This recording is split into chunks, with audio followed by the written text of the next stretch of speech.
Les stagiaires sont partis et je reprends doucement mes habitudes. C'est toujours un mélange d'émotions.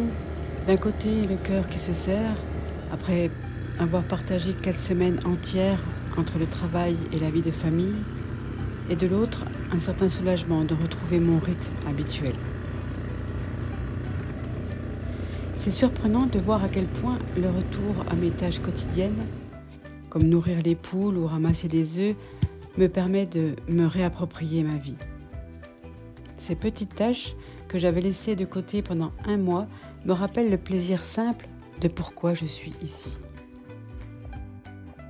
J'adore l'odeur qu'il y a ce matin dans les prés. C'est un mélange des brebis,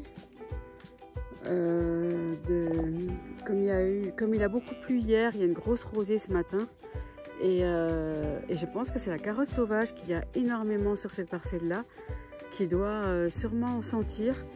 Et le mélange de tout ça, c'est merveilleux. J'adore. Donc là, je fais un petit tour de la parcelle que j'ai mise à disposition des brebis. Donc là, c'est une parcelle qui va être mise en culture de blé cet automne. Donc on l'a fait bien raser par les brebis pour que le travail du sol se fasse bien. Ça y est, elles viennent vers moi là. Et ça, généralement, quand elles viennent vers moi comme ça, c'est un signe pour me dire un petit peu marre, j'aimerais bien changer de crèmerie là. Parce qu'elles ont mangé tout le bon et voilà, il reste des trucs pas terribles, mais il va falloir qu'elles finissent quand même, les filles. Hein, et après, on les basculera ici. Alors, il y a énormément de sainsons, un truc de fou. Apparemment, le sainson pour les brebis, c'est pas, ça les vermifuge même un petit peu. Elles adorent les fleurs. Oui, il y en a beaucoup sur celle-là. C'est un truc de dingue. J'ai mes stagiaires cette année qui ont ramassé, arraché le sainson. C'était leur travail, leur dur labeur pendant le stage. Et parce qu'en fait, c'est très toxique pour les chevaux et les bovins. Ils peuvent en mourir vraiment en petite quantité. Donc, comme on n'a pas envie de retrouver ça dans le foin, eh bien, nous l'avons fait enlever. Bah, tiens, il y en a un là que les brebis ont laissé. Alors, les brebis, elles mangent les feuilles volontiers. Et voilà, le sainson, à quoi ça ressemble. Donc, si vous avez ça dans vos pâtures, dans votre jardin, n'importe où, parce qu'en fait, c'est des fleurs comme la salade, comme le pissenlit par exemple, la salade aussi. Ça va faire des petits trucs tout doux blancs là, qui va s'envoler. Donc, il y a des millions de graines ici. Et après, bah, ça se ressème. Et c'est une catastrophe. C'est vraiment une plante très très invasive. Donc voilà, ne donnez pas ça à vos chevaux. Voilà, alors là je suis suivie. Ah non, même pas, je ne suis même pas suivie en fait. Alors ce qu'elles font là, elles se rassemblent pour aller sous le bosquet là, le long du bosquet, ce qui est d'ailleurs très important pour moi. Quand je viens, surtout en saison comme ça, c'est de leur offrir de l'ombre. Donc là en fait elles se rassemblaient pour aller sous le bosquet parce que c'est l'heure, ça y est, elles ont mangé là. Tout le début, depuis l'aube, hein. Il est quoi? Il doit être 7 heures là. Et puis maintenant, bah, elles vont faire de dos. Voilà, elles vont se mettre coucher, ruminer ce qu'elles ont mangé et digérer. En fait, je crois qu'elles me suivaient, mais pas du tout. Elles s'en fichent royalement de moi.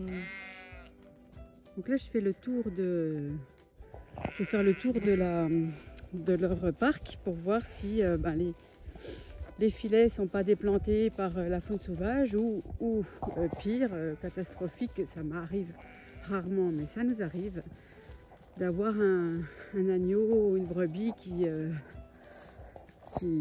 se prennent dans le filet et puis bah, ils meurent. Tiens, là j'ai bien fait de faire le tour. Voilà, ça peut arriver d'avoir un piquet comme celui-ci, voilà, qui est dérangé, déplanté. Voilà. Alors c'est surtout quand il y a de la pluie. Le sol redevient un peu plus meuble. Et bon, je vais replanter toute la ligne là. Je me demande d'ailleurs, il y en a beaucoup là, je me demande d'ailleurs si c'est pas parce que c'est dans ce sens-là, comme ça. que c'est soulevé. Je me demande si c'est pas un de mes moutons en fait qui est passé dessous. Je sais pas, parce que je vois en plus il y a une trace là. Je sais pas trop. Enfin voilà, c'est important pour moi de faire le tour. Donc je vais y aller. Et ça c'est le foin qu'on n'a toujours pas fait. Parce qu'on ne peut pas, il pleut tout le temps.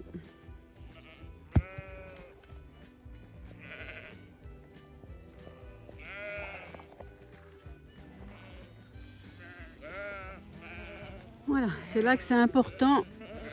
Parce qu'elle voit les 3 selles. Là et là, voilà. Bon, par contre, celui-là il est un peu... Ouais, ça va.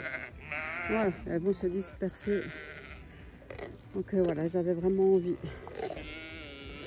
C'est super important de leur mettre du sel. Et là, ça faisait une semaine, une petite semaine, c'est pas tout à fait, qu'elles n'avaient plus à disposition. Donc là, c'était...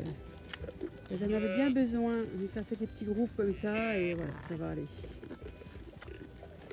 Voilà, en tout cas, elles sont belles. Elles sont en bon état encore, malgré le fait que les petites têtes, les petits sont beaux. Parce qu'ils n'ont que 2 mois, franchement, ils sont magnifiques. Je vais aller voir s'il y a de l'eau. Oui, il y a de l'eau. C'est parfait.